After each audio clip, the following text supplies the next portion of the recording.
So we're going to jump right into our topic for today. And our topic is it's time for you to update your website. If you have not updated your website recently, it is time.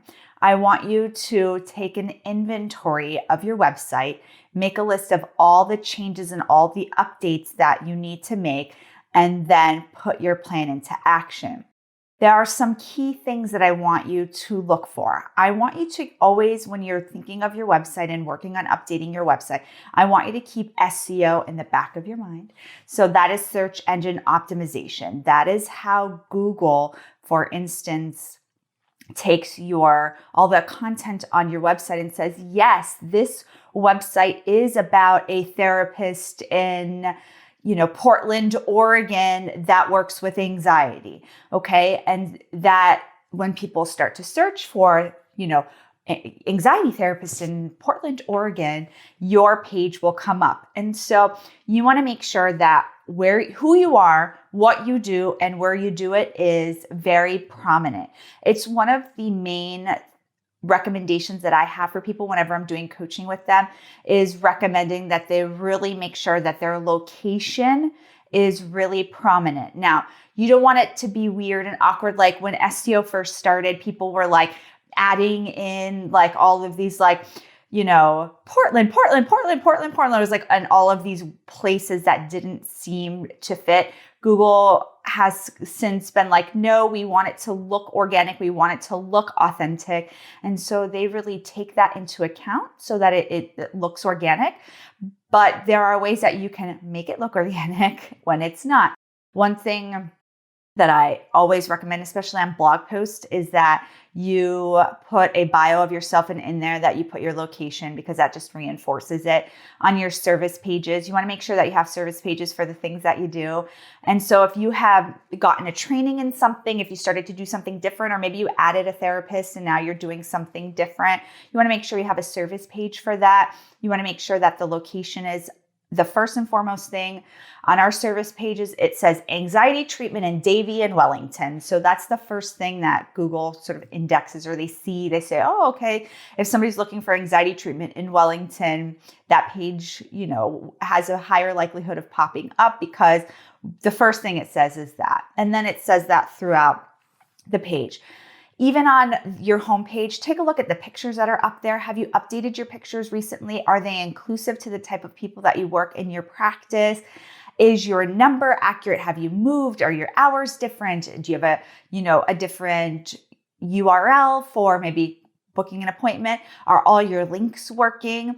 I think we need to check our website on a regular basis. I'm just reminding everybody to do this now, but I think we need to make sure that it's up to date. That's really the first thing people see when they start to look for us, especially on the internet, and they pull up our website. And if information is amiss, it just creates confusion and it creates a barrier to people booking appointments with you. And you don't want any barriers to people booking appointments with you. You want it to make it so easy for people to book an appointment with you or have all the information they need to book an appointment with you.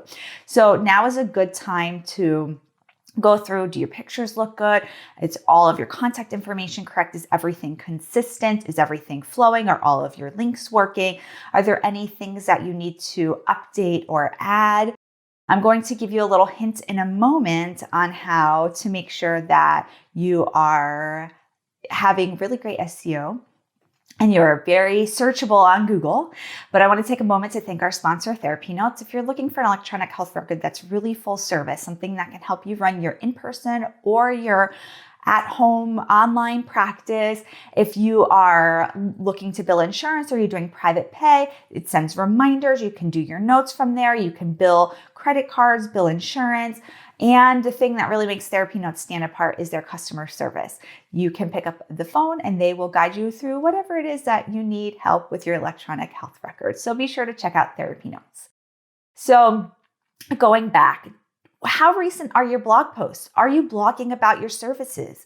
Are you writing in your blog post titles that are really clear, things that people may be searching? Something like 5 ways to reduce anxiety today. I know that sounds a little like kitschy and it sounds a little like trite, but that's how you're going to get found. A lot of people will make titles for their blog posts that aren't really searchable. It's like a book on magic spells, and then it's like Harry Potter and the Prisoner of Azkaban. Like those two things don't match, right? So if I were writing a book about spells, I wouldn't name it Harry Potter, though that might come up really well because Harry Potter is like the most famous witch or wizard, but you get the idea. You would want to name it, if I was naming a book for spells, I would say, The Witch's Guide to Creating Spells or something like that. So it's very easily found. If I had the trademark, I would name it Harry Potter's Guide to, casting, spells. But we're not going to go that far into this process, but you get the idea.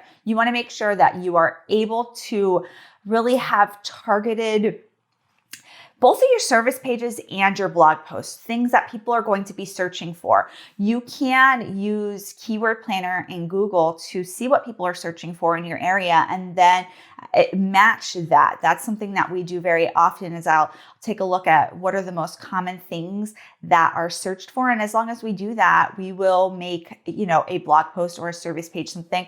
I always tell this piece is in my area, people look for cognitive behavioral therapy so much. I'm trained in it. Most of my therapists are trained in it.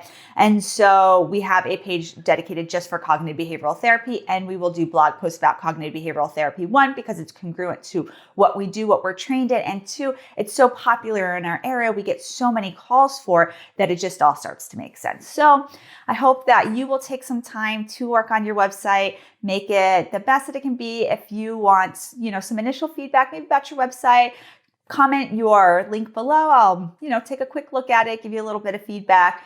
Want to make sure that you are the most successful in your private practice. I am here most days answering your questions. I'll see you soon, everybody. Bye.